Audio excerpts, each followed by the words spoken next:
Што новага прыдумалі сілавікі?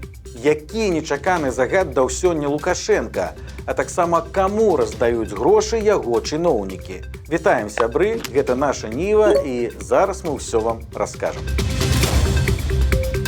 Новая выдумка сілавікоў. Яны хваляцца, што будуць завочна судзіць чарговага беларуса, які з'ехаў за мяжу. Але ўвагу на сябе звяртае сутнасць абвінавачвання. Мужчыну ставяць у віну садзейнічання экстрэмізму, прычым такім злачынствам палічылі рэпост навіны з нейкага забароненага ўладамі рэсурса. Цяпер мужчыну завочна асудзяць на тэрмін ад 3 до 7 гадоў. Здавалася б, асудзяць і асудзяць. Завочна могуць нават расстраляць, чалавек-то ў бяспецы. Але гэта вельмі кепскі знак. І вось чаму. У сённяшняй сумнай рэальнасці хапун за рэпосты стаў, на жаль, ужо звычайнай справай. За перасылку навінаў людзей затрымліваюць фактычна штодзень. Але ж за гэта заўсёды каралі адміністратыўкай, то бок штрафам ці суткамі. Крыміналка за рэпост – гэта ўжо нешта новае. Прычым сілавікі таксама хваляцца, што цяпер гэтая карная практыка будзе пастаўленая на поток. Калі гэта сапраўды так і адбудзецца, то логіка сілавых структур тут зразумелая. Канчаткова спыніць распаўсюд непажаданай для іх інфармацыі. Усё ж штраф ці суткі за дасланую сябру навіну – гэта адна справа, а пару гадоў калоніі – зусім іншая. Таксама гэта кладзецца ў логіку закручвання гаек перад будучымі прэзідэнцкімі выбарамі.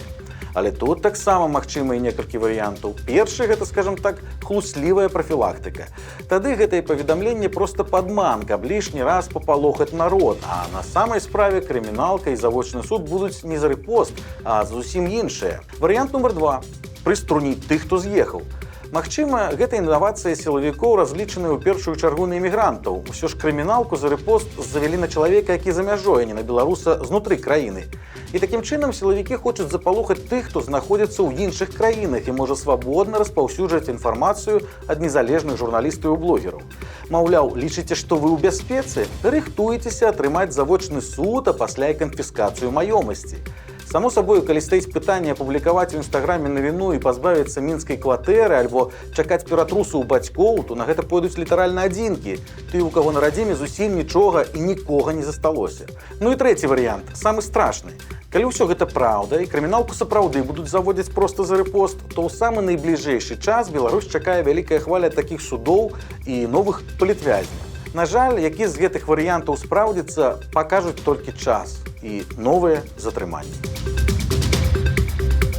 Яшчэ адна раптоўная праверка. Цяпер беларускіх вайскоўцаў чакаюць новыя вучэнні. Паведамляецца, што яны пройдуць з задзейнічаннем носьбітаў тактычнай ядзернай зброі. Пра гэта заявіў беларускі міністр абароны Віктор Хрэнін. Чарговая праверка пройдзе па распараджэнні непасрэдна Лукашэнкі. Загад ён аддаў проста сёння, адпаведна проста сёння праверка і мусіць пачацца. Пройдзе гэта ўсё сінхронна з расіянамі, яны ў гэтыя дні адпрацоўваюць тое ж самае.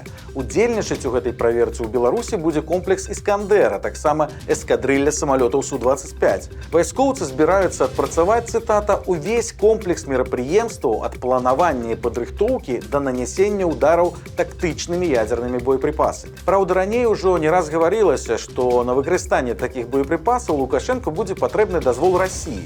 Але ці будуць яны адпрацоўваць сазвон з Пуціним, пакуль што невядома. Нагадаем, што днямі Лукашенко ўжо асабіста праверыў свае паветраныя сілы і здзівіўся. Усё прайшло так добра, што нават сам ён засумняваўся, ці гэта ўсё не пастаноўка. У выніку, дарэчы, так і аказалася. Да нібыта раптоўнай праверкі вайскоўцы рыхтаваліся аж 3 месяцы. Паход у брэсцкі рэстаран скончыўся атручваннем і масавай шпіталізацыяй. У межах гастранамічнага фестываля мясцовая кафэ «Лемар» прапанавала сет з 4 страваў за 38 рублёў. Гучала ўсё максімальна апетытна, проста паслухайце. Тартар з філе дарады ікрой масага, брыкет з ялавічыны з маранаванай спаржай і клубнічным кулі, індычка з падліўкай дэміглас і эспумай з чорнага труфеля, мус з белага шакаладу і белых грыбоў з гелем з пеністага віна, храбусткім крамбалам, малінай і шматкамі міндаля. Смаката! Праўда, на справе атрымалася не смаката, а бяда. Кліенты, якія замаўлялі гэты сэт, неўзабаве пачалі скардзіцца на праблемы са здароўем. У людзей пачаўся жудасны боль у жываце, ваніты, дыарэя, высокая тэмпература. Некаторым было так кепска, што давялося нават выклікаць хуткую. Па афіцыйных лічбах найменш 19 чалавек звярнуліся да дактароў, 12 з іх у выніку паклалі ў бальніцу. Па неафіцыйных лічба пацярпелых у разы большая. Наведнікам рэстарана паставілі дыягназ інфекцыйны гастраэнтэрыт. Гэта запаленне слізістай абалонкі страўніка, тонкай і тоўстай кішкі. Якая з вытанчаных страваў падвяла аматараў высокай кухні, цяпер высвятляецца. У выніку рэстаран прыпыніў працу, яго работнікаў і прадукты правяраюць спецыялісты. Урад размеркаваў грошы з фонда на інавацыі. Сілавікі атрымаюць больш, чым медыкі ці вучоныя. Большую частку грошай, каля 35 мільёнаў рублёў, дадуць Міністэрству прамысловасці. А вось іншыя рашэнні цікавыя. На другім месцы аператыўна-аналітычны цэнтр. Гэта сілавікі, якія займаюцца лічбавай бяспекай. Ім дадуць 8 мільёнаў. Таксама больш за 5,5 мільёнаў рублёў атрымаюць прадпрыемствы военпрама. Для разумення, Акадэмія навук можа разлічваць на 4 мільёны 900 тысяч рублёў. Мінздароўя усяго толькі на 700 тысяч. А міліцыя атрымае больш грошай, чым аграрыі. На інавацыі Міністэрства ўнутраных справаў выдзеліць 400 тысяч рублёў, а Мінсельгасу толькі 230 тысяч. Праўда, на што канкрэтна пойдуць гэтыя грошы, сказаць цяжка. Мяркуецца, што фінансы павінныя пайсці на мадэрнізацыю альбо на вытворчасць нейкай новай прадукцыі. Але ж раней прэм'ер Галоўчынка ўжо скардзіўся, што прадпрыемствы бяруць грошы на інавацыі, а трацяць іх на іншыя, напрыклад, на рамонт. Ды і тое, не ўсе. Часам дзяржструктуры проста не ведаюць, куды прымяніць гэтыя сродкі і выкарыстоўваюць толькі 70, а то і 40% ад выдзеленай сумы. А міністр замежных спраў Сергей Алейнік даў вялікае інтэрв'ю расіянам і забыўся пра адну крывавую дэталь. Агулам чыноўнік нагаварыў чаканых для сваёй пасады банальнасцяў, маўляў, мы за мір і перамовы, ад суседзяў адны правакацыі, ну і гэтак далей. Акрамя таго, Алейнік заявіў, цытата, што з тэрыторыі Беларусі ніколі не сыходзіла і не будзе сыходзіць пагроза. Згодна з нашай канстытуцыяй, з тэрыторыі Беларусі не можа быць здзейсненая ніякая агрэсія. Канец цытаты. Як тады расцэньваць калоны расійскіх войскаў, якія пайшлі з Беларусі на Кіеў, калі не агрэсію, чыноўнік не сказаў. Акрамя таго, Алейнік пахваліўся, што каналы камунікацыі з заходнімі краінамі ўсё ж канчаткова не закрытыя. Нягледзячы на рэгулярныя абразы ў бок заходніх краін з боку Лукашэнкі, суседзі працягваюць камунікаваць. Праўда, пакуль гэта не прывяло ні да чаго канструктыўнага. Рубрика «Жывуць жа людзі» альбо «Як выглядае мінская кватэра за 800 тысяч даляраў». У сталіцы прадаюць чатырохпакаёўку ў сталінскім доме 1948 года пабудовы. Знаходзіцца яна ў самым цэнтры горада, на вуліцы Карла Маркса. Плошча кватэры 120 квадратаў. Унутры 3-метровыя столі, 4 пакоі, 2 санвузлы, адзін нават з джакузі. Кватэра прадаецца разам з мэбляй і тэхнікай. У кожным пакоі стаіць кандыцыянер. У апісанні пазначана, што ў кватэры зрабілі глыбокі рамонт з заменай усіх камунікацый. За жыллё просяць шалёную суму $825 тысяч па курсу. Адзначым, што гэта прыкладна ў 5 разоў вышэй за сярэднія мінскія цэны. Ну і проста для параўнання. За тыя ж грошы можна купіць кватэру аналагічнага метражу, напрыклад, у Барселоне. Забойцу асудзілі праз 22 гады. Вясною 2001 года ў Полацку знайшлі цела пажылой жанчыны. Яе жорстка збілі і пасля задушылі. Тады злачынцу адшукаць не змаглі, але ж у следчых аказаліся біялагічныя сляды падазраванага. У выніку забойцу затрымалі толькі цяпер. Гэта 39-гадовы мясцовы жыхар. У 2001 ён жыў непадалёк ад загінулай, прычым злачынства здзейсніў, будучы падлеткам. Калі падазраваны забіў суседку, яму было ўсяго толькі 16 гадоў. У выніку ўжо дарослага мужчыну асудзілі, але ж суд быў вымушаны ўлічыць, што падчас забойства злачынца быў непаўналетнім, таму вырак адносна мяккі. За забойства з асаблівай жорсткасцю мужчына атрымаў 9,5 гадоў калоніі.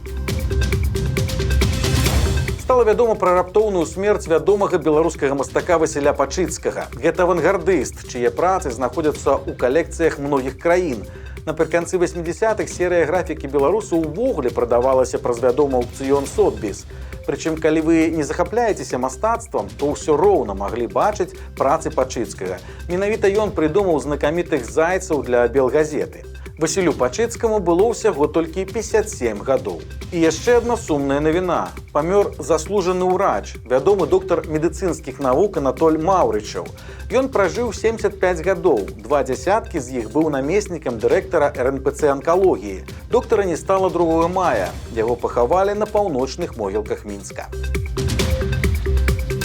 У Дзяржынскім раёне па невядомай прычыне загарэўся аўтобус, які перавозіў паўсотні дзяцей. Адбылося ўсё проста на трасе М1. На шчасце, ніхто не пацярпеў, і пасажыры, і кіроўца паспелі выбрацца з салона. На месца прыбылі ратавальнікі, але ў выніку аўтобус выгарэў цалкам. Катастрафічныя чэргі на межах Беларусі з еўрапейскімі суседзямі. Асабліва ўсё кепска на мяжы з Польшчай. У пункце пропуску Брэст чакаюць 3 сотні легкавых аўтамабіляў і 48 аўтобусаў. Людзі скардзяцца, што перасячэнне мяжы на аўтобусе цяпер займае больш за суткі. Акрамя таго, на мяжы прастойваюць больш за 1700 фур. 900 з іх на мяжы з Літвой, амаль 500 на мяжы з Латвіяй. Яшчэ 2 сотні стаяць у пункце пропуску Казловіча на мяжы з Польшчай. Сёння, 7 мая, трагічны юбілей. 25 гадоў таму, 7 мая 1999 года, знік экс-міністр унутраных спраў Беларусі Юрый Захаранка. Былы паплечнік Лукашэнкі, які затым стаў яго апанентам, а пасля і галоўным ворагам. Версій па выкраданні палітыка яго далейшы лёс было шмат, але дакладныя падрабязнасці невядомыя і па сёння. Справа ніколі не расследавалася належным чынам, а ўсе спробы даведацца праўду скончваліся нічым. Калі вы хочаце даведацца, чаму так адбывалася, кім быў Юрый Захаранка і што вядома пра знікненне яго і іншых апанентаў Лукашэнкі, то глядзіце на наш вялікі сюжэт. Спасылка на яго бачная проста зараз у верхнім куце экрана. Вось такія навіны. Падпісвайцеся, стаўце свае лайкі альбо дызлайкі і выказвайце заўвагі ў каментарах. І, канешне, чытайце нашу ніву, глядзіце нашу ніву і любіце Беларусь. Сустрэнемся заўтра.